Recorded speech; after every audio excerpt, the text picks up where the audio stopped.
¿Usted sabía que un hombre puede contribuir a mejorar la vida de miles y miles de hombres? Se llama a esos hombres los emprendedores sociales.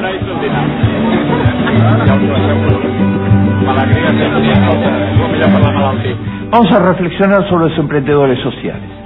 Estas personas que en nuestro tiempo, en base a habilidades, capacidades que tienen y en base a visiones de cómo tratar de abrir paso a los más desfavorecidos de la sociedad, crean emprendimientos, pero emprendimientos no para ganar dinero, sino emprendimientos para producir esto, bienes sociales, bienes que sirven para la mayoría de la gente. Voy a tomar 5 casos paradigmáticos de emprendedores sociales, de diferentes campos. Cada uno de ellos ha marcado profundamente la vida de muchísimas personas. Y desde ya, sugiero, nos enseñan un camino a todos, en un periodo histórico donde más de 3.000 millones de personas viven con menos de $2 diarios, con menos de 10 pesos diarios, es decir, viven en la peor situación posible. Los emprendedores sociales son fundamentales para ayudar a las políticas públicas a cambiar la situación.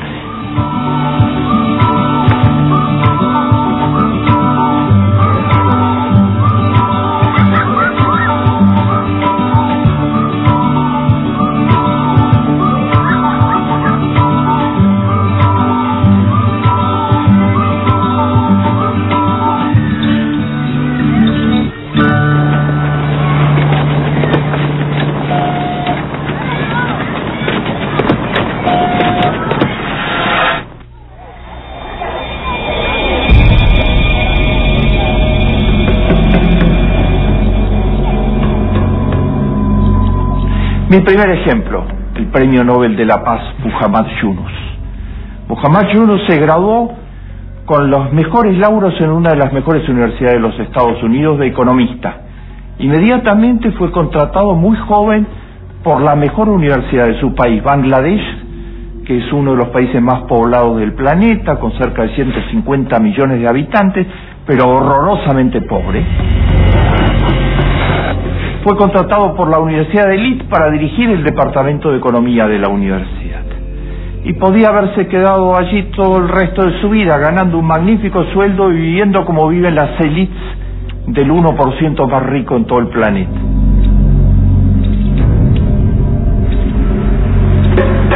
Pero no hizo eso. Tomó a sus 30 alumnos de posgrado y se fue con ellos a visitar la aldea que había al lado de la Universidad de Leeds, en donde vivían 30.000 campesinos casi en la pobreza extrema. Y recorrió la aldea con sus alumnos y le preguntó a una señora que tejía artesanías. Le dijo: señora, ¿cuántos hijos tiene? 9 hijos. ¿Y sale a flote tejiendo las artesanías? No, tejo día y noche, trabajo muy duramente y se venden con mucha facilidad. Pero para poder comprar las telas básicas que necesito para poder tejer, como no tengo ninguna posibilidad de hacerlo de otro modo, tengo que recurrir al usurero. Tengo que recurrir a un prestamista que me preste. Y el prestamista me está cobrando 1% diario por el préstamo. O sea, una tasa de interés de 360%.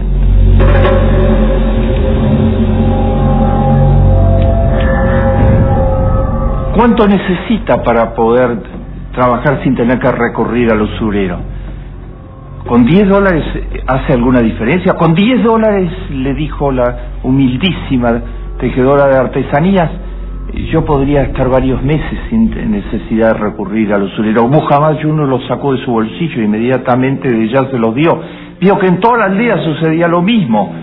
Reunió a sus amigos, les dijo: vamos a hacer una caja y vamos a prestarles. Ellos todo lo que necesitan es un microcrédito. Si nosotros les damos un microcrédito, empiezan a salir para adelante. Empezó a dar resultados. Fue al banco público más importante de Bangladesh y le dijo: acá están, son los pobres de Bangladesh, denles un minicrédito y con eso van a poder salir adelante. Le dijeron: ¿Usted dónde se graduó? ¿Usted cree que nosotros le vamos a dar un crédito a una persona que no tiene avales, que no tiene propiedades, que no tiene cómo garantizarlo? Fue a los bancos privados y le dijo, esto es un negocio para ustedes.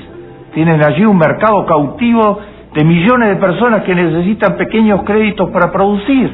De ninguna manera. ¿Cómo se le ocurrió? ¿Cómo se va a prestar a gente que no tiene cómo garantizar esos préstamos?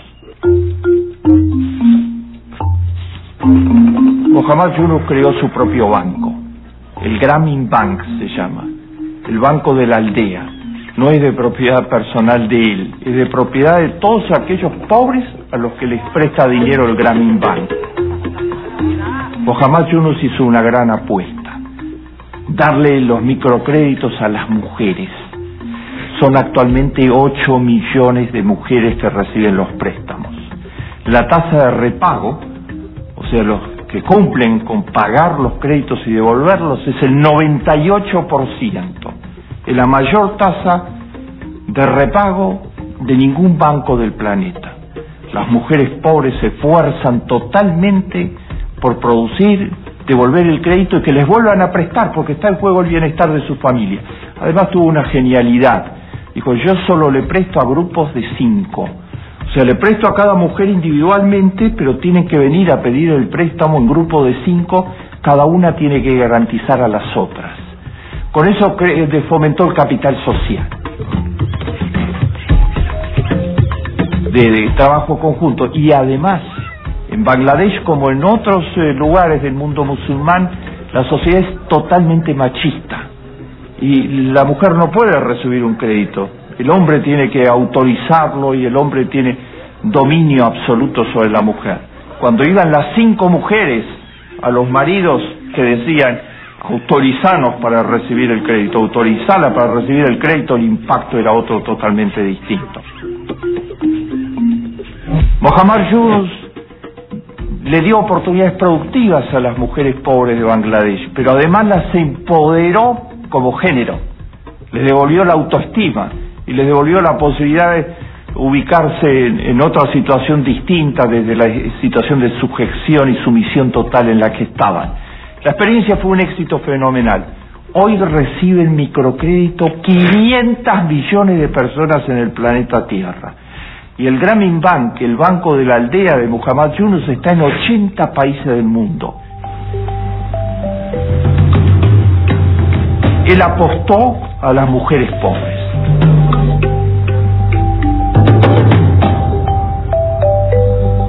Eso es un emprendedor social. Una idea genial, un compromiso moral total, el coraje para llevarla adelante, no importa la reacción totalmente negativa y adversa que recibió de los economistas ortodoxos públicos y privados. Muhammad Yunus ha creado ahora varios emprendimientos parecidos a este. Uno, el siguiente: en Bangladesh hay mucha desnutrición infantil. Los chicos no tienen los micronutrientes básicos para desarrollarse porque son muy pobres. Hizo un acuerdo con la mayor empresa de productos lácteos del planeta, que se llama Danone. Danone está especializada especialmente en producir yogurt.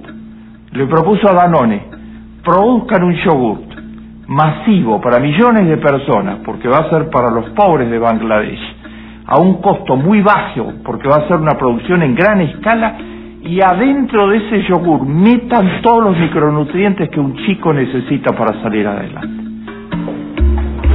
Danone aceptó el desafío de Muhammad Yunus.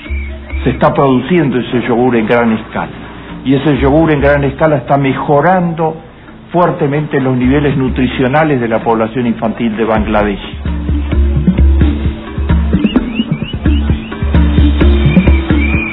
Ahora le está proponiendo a Nike lo siguiente.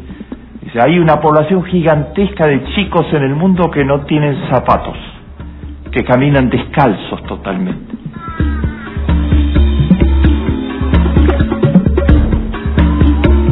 Le propuso a Nike que use toda su tecnología para producir un calzado de menos de $1 de costo. Por la inmensidad de la producción y utilizando tecnología de avanzada, eso es viable. se está en ese proceso actualmente. Una persona, por algo ganó el Premio Nobel de la Paz, cambiando la vida de millones y millones de personas.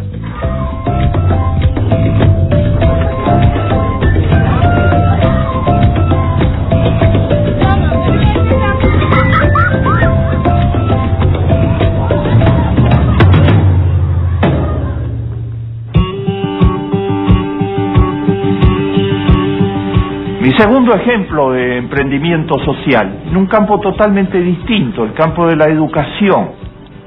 Ahí en los Estados Unidos una organización que se llama Teach for America, enseñar por los Estados Unidos. Esa organización fue generada por una mujer, Wendy Knopf. Esa mujer hace 10 años dijo, vamos a hacer una propuesta a los jóvenes más calificados de los Estados Unidos, que compartan lo que aprendieron en las mejores universidades de los Estados Unidos, algunas de las cuales son las más prominentes del planeta, con los chicos más pobres de los Estados Unidos. Se fue a los campus más renombrados, a Harvard, a Princeton, al MIT, a Wharton, a las principales escuelas donde se gradúan los graduados en los Estados Unidos. Y les propuso a los jóvenes, en el periodo que vienen las grandes empresas privadas a reclutarlos para trabajar en las empresas cuando están cerca de graduarse, les propuso, vengan a trabajar con Teach for America por 2 años. Los vamos a mandar a las escuelas más humildes del país, a los guetos negros, a las reservas indígenas, a donde están los chicos más pobres de los Estados Unidos, que suman actualmente millones y millones por la crisis económica. Los vamos a mandar allá para que ustedes sean maestros, les vamos a pagar subsistencia. No van a sacar ahorros de allá. Van a tener la posibilidad de enseñar a los chicos más pobres la mejor educación del mundo, que es la que ustedes han recibido.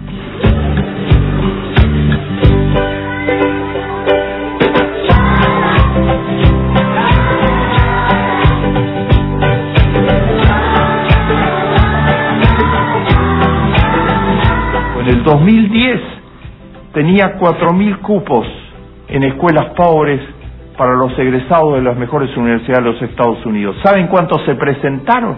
24.000 para los 4.000 cupos. Hoy en los Estados Unidos, 15% de los graduados de las mejores escuelas quieren entrar en Teach for America, pero es muy difícil entrar en Teach for America porque son 4.000 cupos para 24.000. Una persona nuevamente que tuvo la visión y que ha logrado que miles y miles de chicos pobres sean enseñados por los mejores egresados de las mejores universidades. No solo se benefician los chicos pobres. Los primeros beneficiados son estos jóvenes que van 2 años a trabajar en los lugares más pobres. Comprenden lo que es la pobreza, la comparten, tienen el privilegio de entregar los conocimientos que recibieron y compartir con la sociedad. Y desde ya cada uno de ellos es un semillero gigantesco de emprendedores sociales. Cada uno de ellos va a tener después el virus bendito del emprendedurismo social.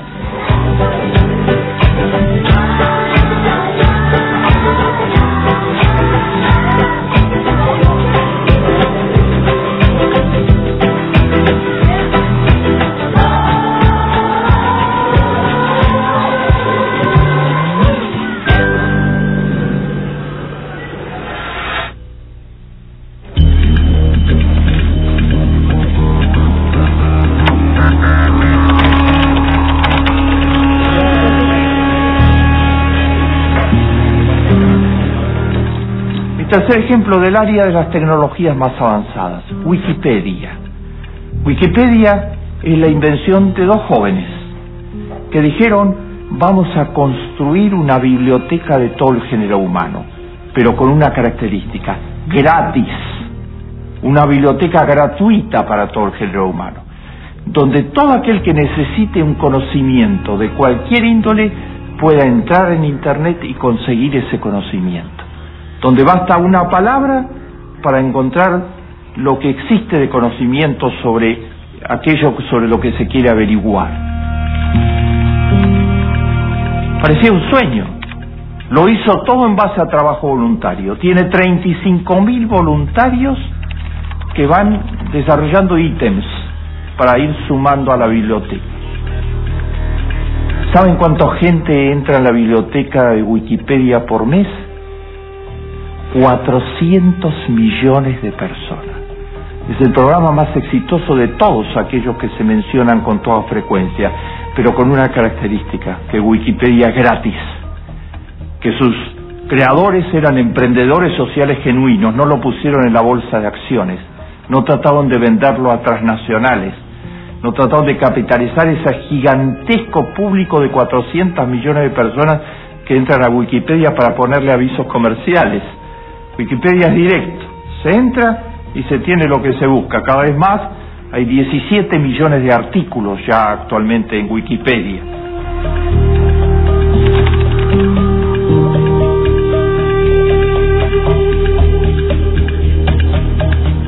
Diversos órganos de opinión muy influyentes del planeta lo han llamado el acto intelectual más generoso de la historia del género humano, porque estos muchachos lograron hacer compartir trozos importantísimos del conocimiento del género humano, ponerlos accesibles para todo el género humano. El impacto social que eso tiene en términos de ayudar a muchísima gente de todos los lados a desarrollar potencialidades, lo que están haciendo es absolutamente multiplicado.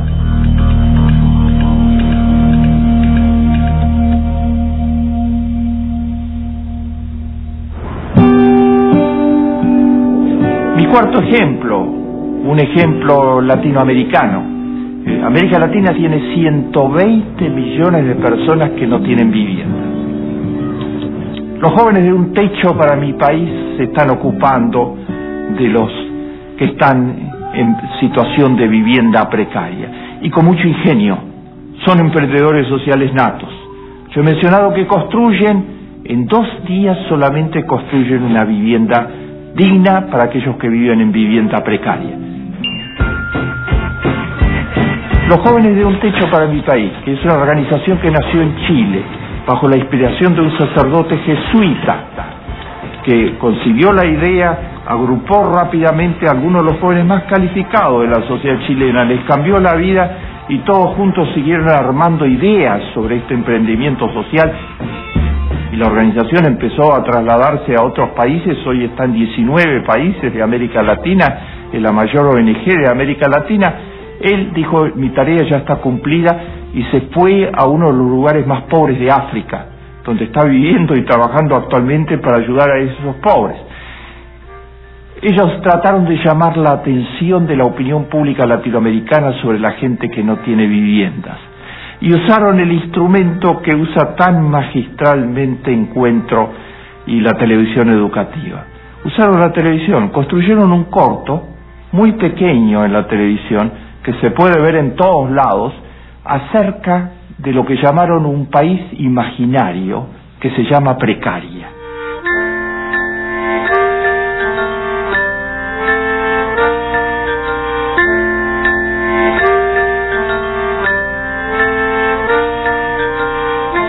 Y el corto muestra como en toda América Latina, en el medio de todos los países de América Latina, en Argentina, en Brasil, en México, en Perú, en Bolivia, en Colombia, con diferente intensidad, está precaria.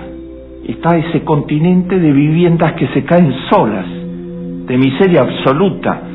Y los jóvenes dicen, ¿hasta cuándo lo seguiremos permitiendo? Dicen, tratando de motivar a que el conjunto de la opinión pública se dé por enterada y actúe sobre eso.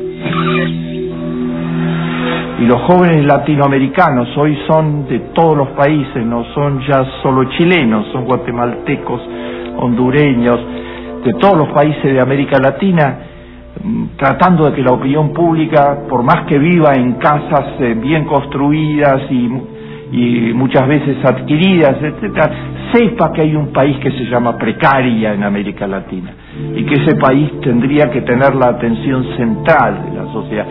Eso se llama emprendedores sociales.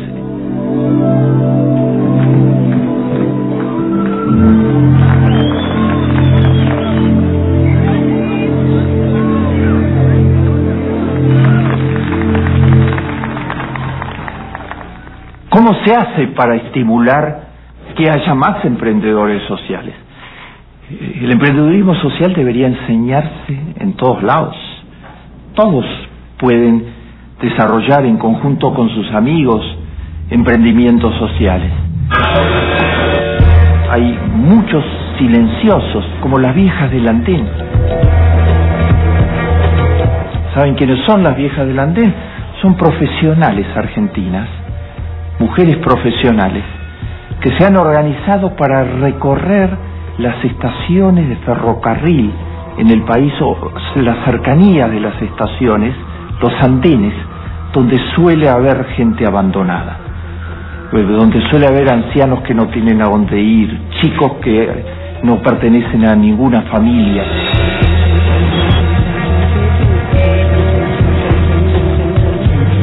Particularmente los niños. Las viejas del andén recogen a los niños, los insertan, les abren un mundo nuevo totalmente. Eso es un emprendimiento social.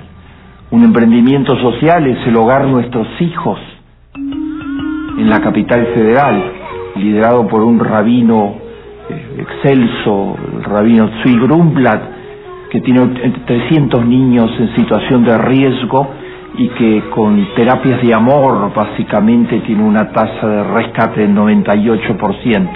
Los emprendimientos sociales tienen mucha historia en el género humano. En nuestro siglo, hubo dos figuras absolutamente excepcionales que hicieron emprendimientos sociales, que son la referencia para todos. Hay que enseñar sobre ellos en todos los ámbitos educativos. Schweitzer, Albert Schweitzer, esa figura imponente, un médico considerado uno de los mejores médicos europeos, un investigador, dejó todas sus comodidades para irse en los tiempos en que no había virtualmente mayores medicinas para combatir la lepra, para irse a vivir en lugares de leprosos, el lugar donde todos huían. Ahí dejó todas sus comodidades para irse en los tiempos en que no había virtualmente mayores medicinas para combatir la lepra, para irse a vivir en lugares de leprosos. La Madre Teresa de Calcuta, que se fue allí, al lugar donde muere actualmente la gente en la calle todos los días, de a decenas, es uno de los lugares más pobres del planeta, a compartir la vida con los pobres de Calcuta y tratar en un esfuerzo solidario gigantesco de sacarlos adelante. Schweitzer, la Madre Teresa de Calcuta, Muhammad Yunus, Teach for America, Wikipedia, los chicos de Un Techo para Mi País. Los emprendimientos sociales recién están comenzando. Hay muchísimo por hacer.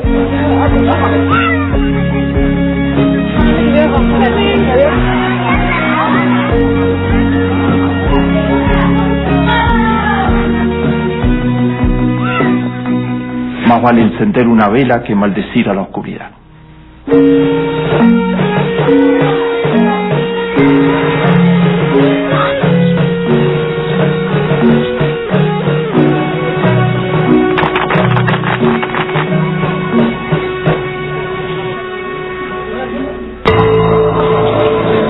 Bien, este ha sido el informe Klinsberg, donde hemos podido ver experiencias internacionales vinculadas a los emprendedores sociales.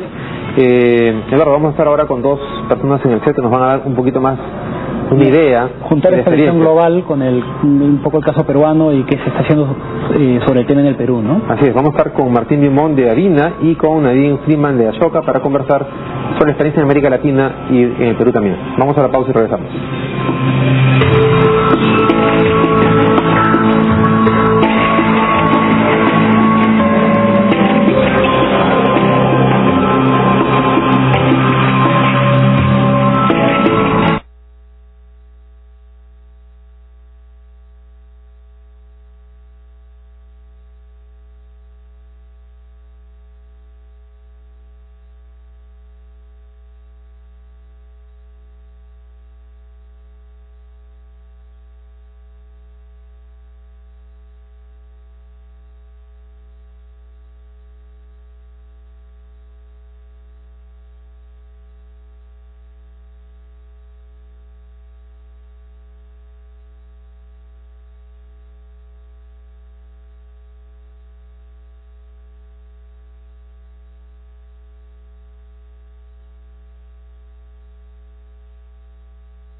de la selva han sido devastadas por la minería ilegal.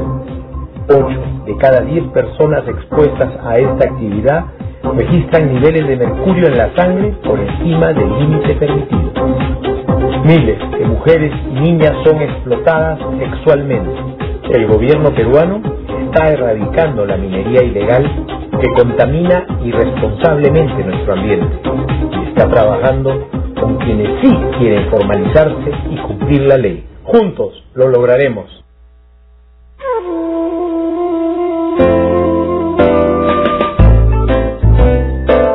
Letra de Fuego, con Raúl Tola.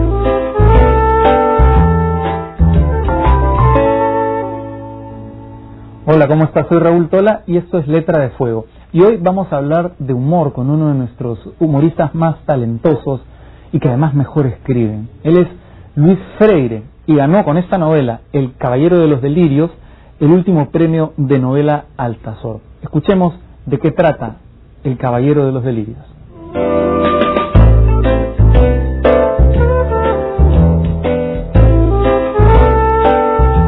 Este libro del cual les voy a hablar, El Caballero de los Delirios, esta novela ganó el premio Altazor del año pasado, 2013, en julio, y se publicó ese mes. La pregunta es, ¿fue Don Quijote de la Mancha el único loco que se creyó caballero andante? No.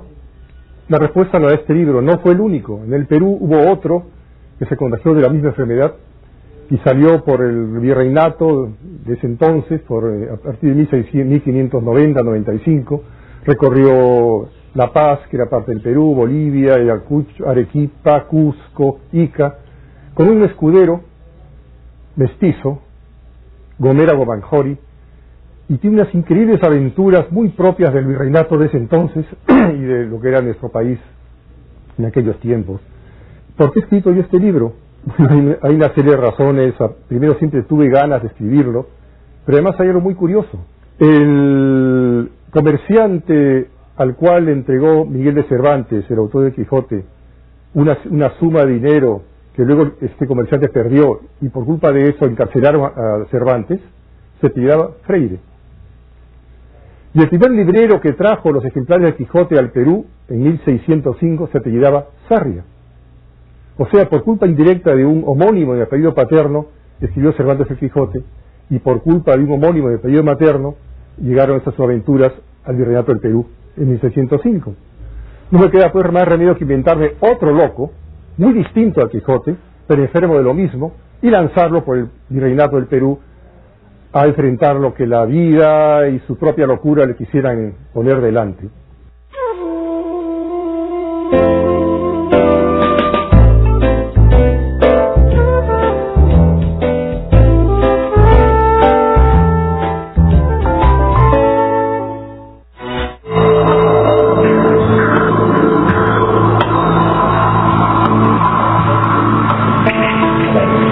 Bien, estamos de regreso aquí en Informe Especial. Hemos visto el informe Klicksberg sobre casos internacionales de éxito, o digamos positivos, en temas de emprendedurismo social. Y estamos ahora aquí en estudios con Martín Vimón de Arina y con Nadine Freeman de Ashoka. Bueno, ¿cómo están? Gracias por estar acá. Queremos comenzar preguntándoles, siempre comenzamos por el tema de la definición. ¿Cómo entender qué es un emprendedor social? Bueno, Ashoka es una de las organizaciones que empezó a hablar del emprendedor social hace más de 30 años a nivel internacional, y tenemos una definición un poco particular.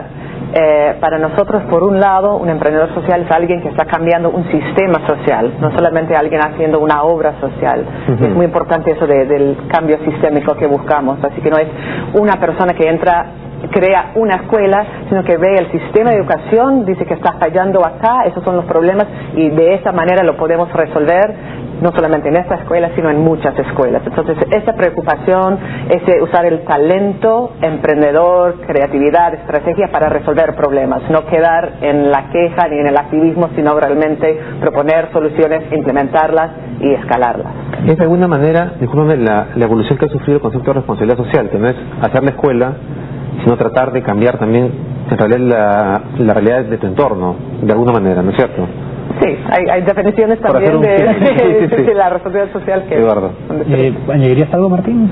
En verdad no, me parece que un elemento recurrente es la pasión por lo que hacen, pero el elemento de visión que está vinculado a lo que dice Nadine es muy importante, porque no se trata solamente del proyecto específico de una persona en una localidad que está experimentando una nueva manera de hacer las cosas, sino cómo ese proyecto se inserta dentro de un sistema mayor y es capaz de transformarlo, ¿no? Entonces, por tanto, hay un nuevo enfoque, una nueva visión, y cada uno de estos casos que hemos visto en el informe Klinsberg tiene ese componente. Ahora cuéntenos un poco qué hacen ustedes y por qué, digamos, son emprendedores sociales. Bueno, en primer lugar, yo no me considero un emprendedor social.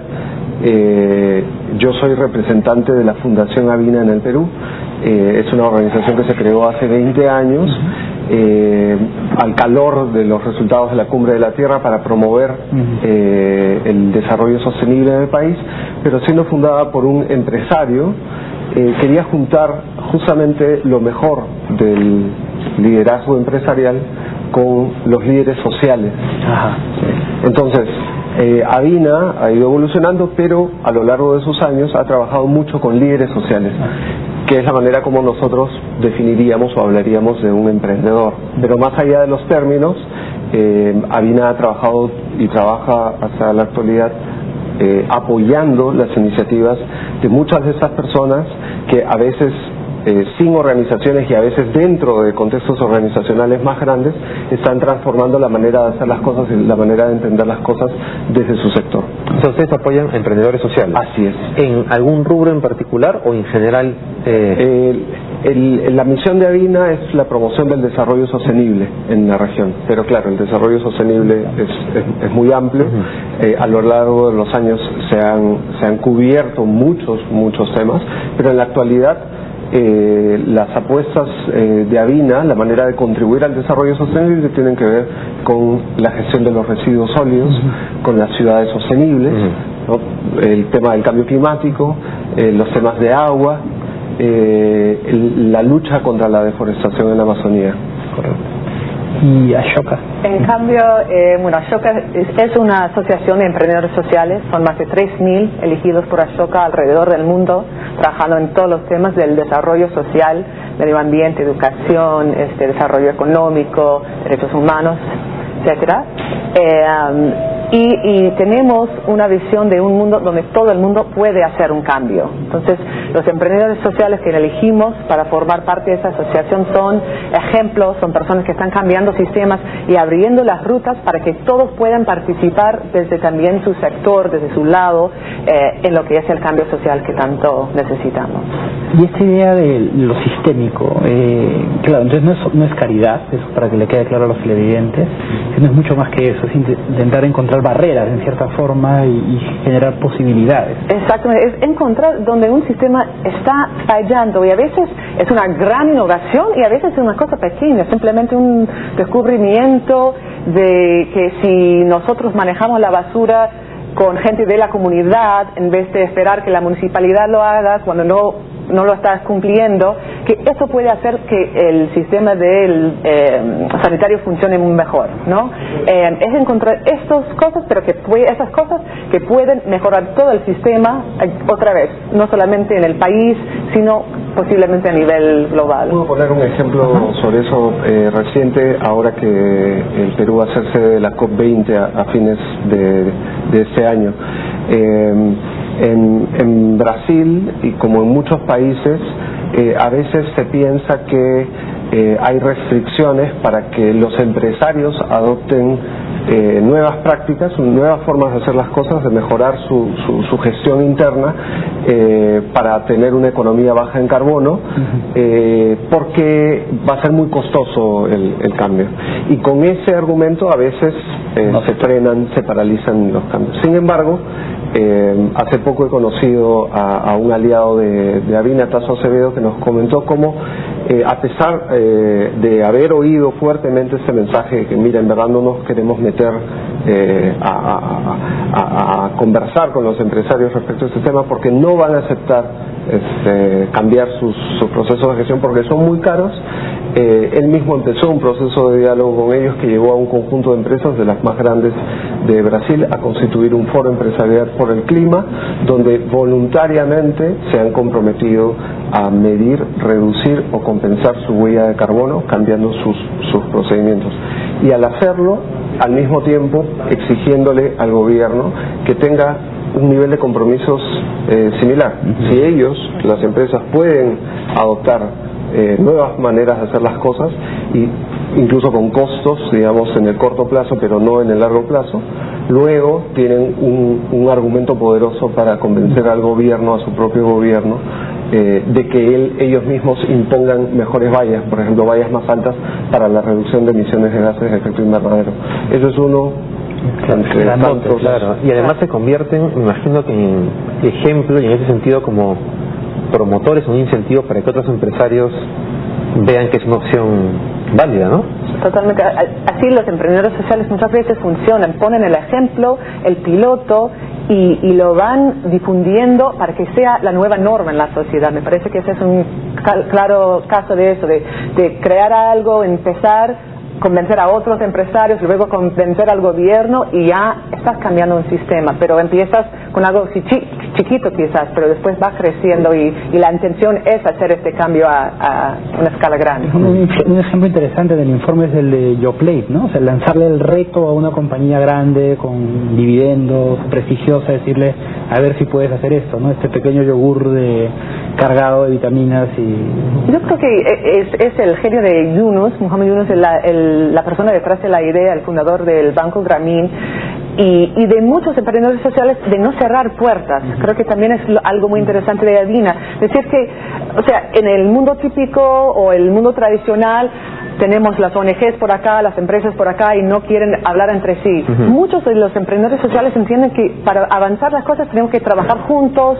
Puede ser que no estoy de acuerdo con todos, pero me abro a la conversación, veo cómo podemos, juntando lo del yogur con las necesidades de la gente y la nutrición, formar una nueva idea que realmente responda a todas las necesidades. Y creo que es esa apertura de no crear silos, de trabajar juntos, diferentes temas, medio ambiente, nutrición, juntos, que hace que un emprendedor tenga éxito, porque rompe barreras, ¿no? Salen nuevos tipos de organizaciones. Por ejemplo, el concepto de empresa social es un concepto que viene de emprendedores que en esa confluencia de una gestión, digamos, económica, empresarial, sumada a una misión social, te da un nuevo tipo de organización. Y es un modelo organizativo cuyo fin no es maximizar utilidades, pero funciona para todo fin práctico como una empresa, pero todos los excedentes se dirigen a cumplir una misión social,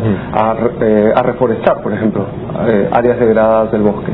¿No? Hay un caso muy interesante de una empresa aquí en Paraguay que se dedica exclusivamente a eso. Vende mate, que se consume mucho en Paraguay, Argentina y Uruguay, pero su objetivo, su misión es reforestar, es conservar el bosque chaqueño, ¿no? Bien, vamos a ir a una pausa y volvemos para citar más ejemplos que siempre son interesantes y conversar también de los temas más conceptuales, digamos. Regresamos.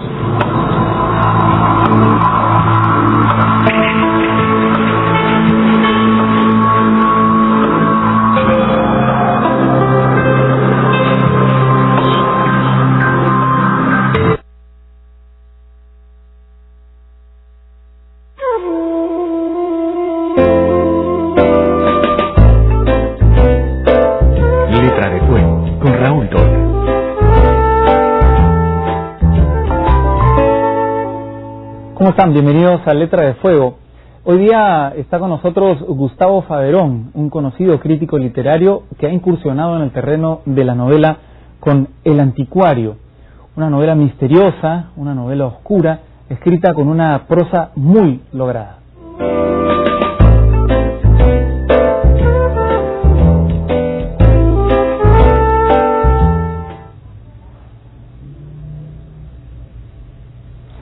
El Anticuario fue no recuerdo si cuarto o quinto libro que escribí, pero fue la primera obra de ficción que escribí, mi primera novela, estoy escribiendo la segunda.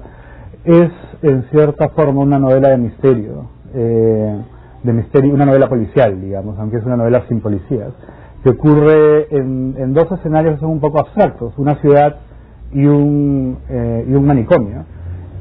Ambos están inspirados en lugares reales. La ciudad que sirve de inspiración a la novela es Lima, y el manicomio está construido sobre la imagen de una clínica psiquiátrica que conocí en verdad en Lima hace 20 o 25 años, y en la que estuvo interno un amigo mío después de una historia oscura que es y real, que es la historia que me inspiró la novela.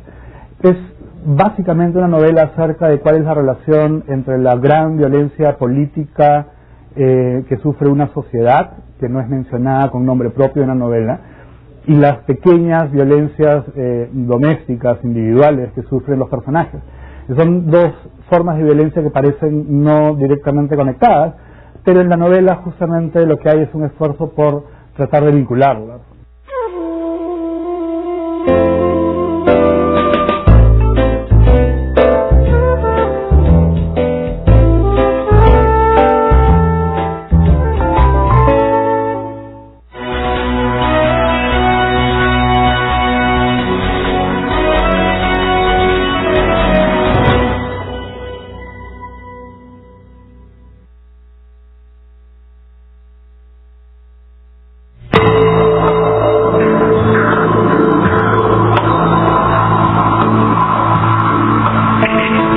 Estamos aquí de regreso en un informe especial. Hemos visto el informe Klicksberg sobre emprendedurismo social con ejemplos internacionales, y ahora estamos aquí en estudios con Martín Beaumont y Nadine Freeman conversando sobre esas experiencias, la parte conceptual, y vamos a entrar ahora a las experiencias locales. Eduardo, me quedé con esta idea de finalmente los emprendedores sociales son innovadores natos, ¿no? En la medida que quieren cambiar un sistema, tienes que ser bastante creativo para cambiar un sistema. Y ser muy creativo dentro del sistema también, ¿no? Conocer cómo funciona el sistema. Estamos hablando antes de iniciar el programa sobre las capacidades que hay que desarrollar y cómo introducirlas en los sectores educativos tradicionales. ¿Qué nos puedes contar un poco sobre eso? Del video del Klicksberg me pareció muy interesante, que al final apunta a eso, que tenemos que enseñar más sobre el emprendimiento social. Él habla mucho de usar los ejemplos, enseñar los ejemplos en la escuela para inspirar. Yo creo que la inspiración es una parte muy importante, pero creo que hay destrezas que tenemos que empezar a enseñar no solamente en la universidad, empezando con niños, chicos, jóvenes. Y la primera para mí y para Ashoka es lo de la empatía activa, cómo te pones en los zapatos de otro y cómo poniéndote en esos zapatos empiezas a crear soluciones para los problemas que tiene el otro. Creo que otro es trabajo en equipo. Yo creo que es una calidad muy importante para cualquier agente de cambio. Yo creo que necesitamos destrezas en nuevo liderazgo. ¿Cómo haces como líder que los otros tengan voz, opinión y que puedan también generar cambios? Y finalmente, ¿cómo haces los cambios? ¿Cómo tienes la práctica de generar nuevas ideas y solucionar problemas a nivel de la escuela, de tu comunidad? Pero ¿cómo desde 5 años, 6 años ya te preguntan ¿y cómo harías? ¿Y qué siente esta persona? ¿Y cómo puedes hacer que esta persona se sienta mejor? Y que vayan practicando eso. Yo creo que... Esto de la empatía es bien interesante, ¿no? Porque es un involucrarse con la situación de la otra persona y entenderla. Uno escucha generalmente decir, no, es cuestión de esfuerzo, o una serie de mitos sobre pobreza, ¿no? Y uno piensa, ¿cómo sería esta persona que está diciendo estas cosas o estas...? Para nosotras la empatía es la base de todo. Sin eso, claro, esos emprendedores sociales simplemente no funcionarían. Y se puede enseñar, o sea, no es una cosa, es una actitud, pero también es una destreza que se puede practicar. Y nosotros creemos muy importante que los colegios fomenten esa práctica. Y en un mundo en el cual se dice que camina a ser más individualista, donde ahora que mencionas el tema de las escuelas, aquí en Perú se habla mucho, hay que comenzar a enseñar a los niños a cómo ser empresarios desde la escuela, emprendedores, y claro, hay que enseñarles a ser emprendedores y también emprendedores sociales, ¿no?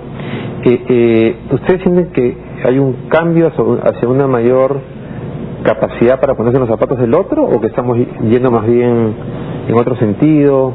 ¿Cómo perciben ustedes la realidad? No tengo una evaluación completa de este tema. Lo que sí veo a partir de mi propia práctica profesional como profesor, por ejemplo, en la Universidad Católica, justamente en la Facultad de Gestión, donde se promueve distintos tipos de gestiones, la gestión empresarial sin duda, pero también la gestión social. Un elemento que se hace allí es justamente haber incorporado estos elementos, digamos, que se dicen blandos, ¿no? No solo de desarrollo de conocimientos duros, de gestión operativa, gestión financiera, sino también estos elementos blandos a través de talleres que permitan a los alumnos, en este caso de pregrado, no es el colegio, es el pregrado, a reconocerse, a identificar su propio potencial y a reconocer el potencial del otro. Pero un elemento que quería complementar es que la empatía se desarrolla en el contacto con los demás, como el caso de Yunius, que dice que se llevó a sus alumnos de posgrado, ¿verdad?, al campo, a un barrio muy pobre, muy cercano de donde estudiaban. Ese elemento está presente en la formación universitaria, y yo creo que es un elemento que hay que fortalecer y apuntalar. La empatía, como las demás competencias vinculadas al emprendedorismo, requieren el contacto con la realidad, no solamente con el conocimiento que uno sigue a través de la escuela o de la universidad, de los cursos académicos de realidad social peruana u otros, sino del conocimiento de primera mano, de escuchar qué es lo que no solamente cómo vive la gente, sino las soluciones que ellos ponen en práctica. Muchas veces los emprendedores lo que están haciendo es justamente crear conocimiento a partir de la propia práctica de su comunidad o del sitio donde están trabajando. No están inventándose algo, están recolectando mucha información y mucho conocimiento de lo que está pasando en el terreno. Casos peruanos, para tratar de ilustrar un poco, no sé si nos pueden contar un poco de casos de Perú interesantes de emprendedurismo. Sí, y aquí en Ashoka tenemos casi 40 emprendedores sociales elegidos por Ashoka, trabajan en todos los temas. Algunos de los más famosos por ahí, no voy a hablar mucho de ellos, Albina Ruiz, que trabaja con Ciudad Saludable y el manejo de residuos de una manera integral que incorpora a los recicladores en el proceso formal, pero quizás otra que no es tan conocida, pero tiene un trabajo muy importante, Josefina Condori, que trabaja con las niñas invisibles desde Cusco. Las niñas invisibles son las chicas que trabajan cama adentro en las casas, y ella va a crear todo un programa para proteger sus derechos, enseñarles cómo defender sus propios derechos, cómo prepararse para que ellas puedan tener otras salidas en la vida. Sumamente interesante para mí y no tan conocido, por eso me gusta destacar su actividad también. Yo pienso, para complementar los ejemplos que pone Nadine, en el caso de Avina, en la actualidad, por ejemplo, trabajamos con tecnologías para la innovación social. Eso significa apoyar los esfuerzos de gente, por lo general joven, muy vinculada a las tecnologías de la información, las computadoras, que están desarrollando soluciones, por lo general son aplicativos cívicos, que permiten a la ciudadanía aportar a la construcción de la ciudad, hacerla más segura. Por ejemplo, Datea, todos debemos haber oído, no sé si han oído hablar de esta plataforma. Datea permite que las personas puedan crear su propio mapa virtual que orienta a las personas respecto a determinados temas.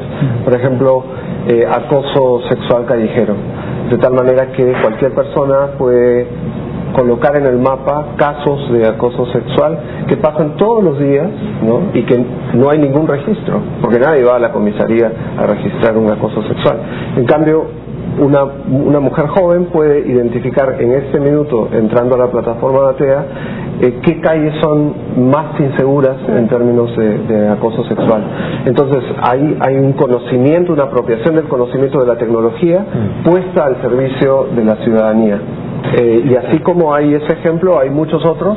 Se habla incluso de hackers cívicos, que lo que están haciendo eso, ¿no?, es crear soluciones tecnológicas muy baratas eso es un elemento importante, muy asequibles para la población e incluso para la ciudad, que las puedes poner para, por ejemplo, medir calidad de aire en la ciudad. Son soluciones tecnológicas baratas y que están realmente revolucionando la manera como los ciudadanos nos aproximamos a la ciudad, insisto, transformándola con nuestra propia información. Me parece muy interesante el punto, y vuelve al punto de ustedes de la empatía, si realmente está en práctica o no. Y yo creo que hay una tendencia a decir que los jóvenes de hoy en día no les importa porque no están practicando sus actos sociales en protestas necesariamente, pero yo creo que hay otra forma. Yo creo que la tecnología está haciendo que los jóvenes cada día más estén practicando empatía de otras maneras, están usando los medios, están realmente enganchando y haciendo nuevas avenidas para la acción social, y creo que es muy interesante, y ahí sí es una muestra diferente de la empatía y el emprendimiento social. Quiero contarles una experiencia que yo vi hace un tiempo para plantearles una pregunta. Vi en la India, en estas poblaciones con problemas de acceso al agua, como en el Perú, de niños que se levantaban y caminaban 1 hora hasta la fuente de agua, traían los baldes y lo recogían de un recipiente pues con el agua de muy mala calidad. Tenían problemas de infección estomacal, problemas de salud. Y lo que hizo un ingeniero fue crear una bicicleta en la cual se movilizaban hasta el punto del agua, llenaban el tanque, que era como el borde de la llanta de atrás, y cuando regresaban pedaleando, el sistema de pedaleo activaba un sistema de purificación del agua. Y me pareció genial, ¿no? Entonces contaban que estaban tratando de replicarlo en varias partes de la India. Pero me quedé pensando, ¿qué tanto cruce de información hay internacionalmente? Por ejemplo, esta experiencia de Brasil que mencionaba sobre el tema climático, cómo atraerla al Perú rápidamente, o cómo esta experiencia de la India también, ¿no?, hacerla mover por el mundo. Eso yo creo que es un elemento esencial de la misión de Avina como la de Ashoka. Si tú ves las cosas que nuestras organizaciones hacen, es justamente juntar a estos líderes y difundir sus experiencias, porque uno aprende precisamente de ver cómo se están realizando las cosas en otro lado. De repente ya crearon la solución en otro lugar. Entonces básicamente lo que hace Fundación Avina es eso, no solamente promover el desarrollo de una iniciativa, de un líder, sino articularlo, vincularlo, justamente en un contexto, digamos, de globalización, donde realmente necesitamos ir más allá de las fronteras. La protección del bosque amazónico, por ejemplo, no se va a hacer únicamente cada país trabajando en su pedazo de Amazonia, ¿no? Tiene que hacerse de manera colectiva. Entonces, además del liderazgo, me parece que es importante contemplar que ese líder no es una isla, sino que está inserto en organizaciones, sea organizaciones que él crea o que ella crea, organizaciones nuevas porque justamente está introduciendo un elemento nuevo, o porque es capaz de encontrar una organización que ya existe, pero que acoge ese enfoque, esa nueva manera de hacer las cosas. Entonces ese elemento me parece importante.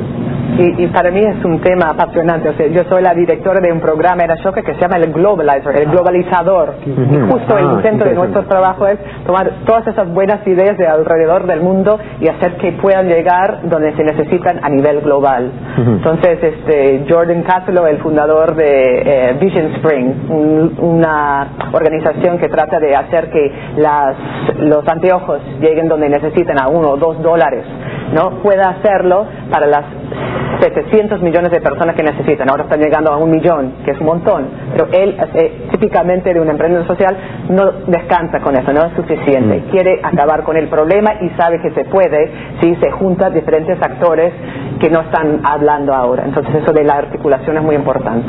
Una respuesta rapidita, si alguien tiene una idea, ¿qué tiene que hacer?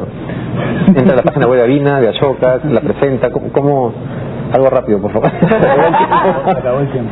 Sí, bueno, por supuesto, la información de Avina está disponible en la página web con todos nuestros contactos.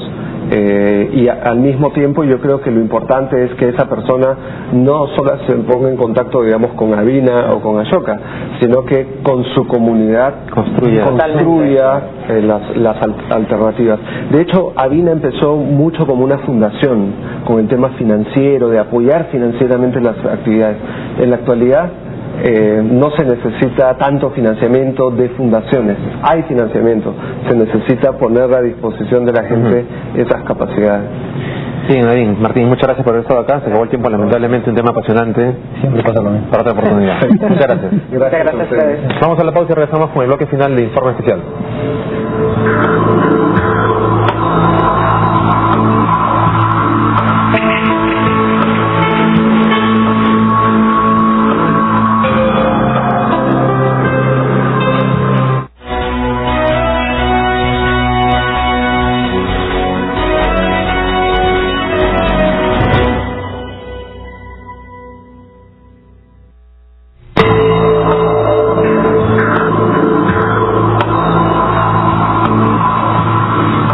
Bien, estamos aquí en el bloque final de Informe Especial. Hemos tratado el tema de emprendedores sociales. Eduardo, un tema motivante, apasionante. Me imagino que muchas personas que nos ven deben tener ideas de cosas que quieren cambiar en su entorno, y esperemos que eso de alguna manera incentive y que combina bien la creatividad con la idea de tener un impacto, ¿no? Un impacto no solamente individual, sino un impacto mucho más amplio en la comunidad. Y habría que pensar también cómo estamos dialogando entre ellos y el Estado, ¿no? ¿Cómo está dialogando? Los emprendedores y el Estado. Así es. O sea, claro, porque el tema importante es el tema de la escuela, ¿no? Que mencionaba Nadine, cómo incentivar este concepto de las escuelas. O también cómo muchas de estas ideas pueden implementarse en programas sociales, ¿no? Que es un poco lo que ha hecho el NIDIS u otros ministerios, tomar algunas de estas ideas y convertirlas en programas sociales, ¿no? Así es. Bien, entonces nos quedamos con esas ideas. Se requiere innovación, ganas de querer transformar tu entorno. Y hay algunos que lo logran, ¿no? Que lo logran, el hecho de que lo logren es un incentivo para hacerlo y tomar la iniciativa. Que no tocamos importante, ¿no? Todo el tema de mujer y género, ¿no? Como muchas organizaciones son mujeres que se les dio la oportunidad, ¿no? En muchos lugares una cultura más machista, patriarcal, impedía que estas mujeres desarrollen su creatividad con conocimientos que tenían de mucho tiempo, ¿no? Y cómo la organización, lo vimos en el video, tal vez nos faltó comentarlo, permitieron generar ese desarrollo, ¿no? Así es, un buen punto. Bien, Eduardo. Se acabó Informe Especial, nos vemos en la próxima edición con otro tema que seguramente será de su interés. Nos vemos.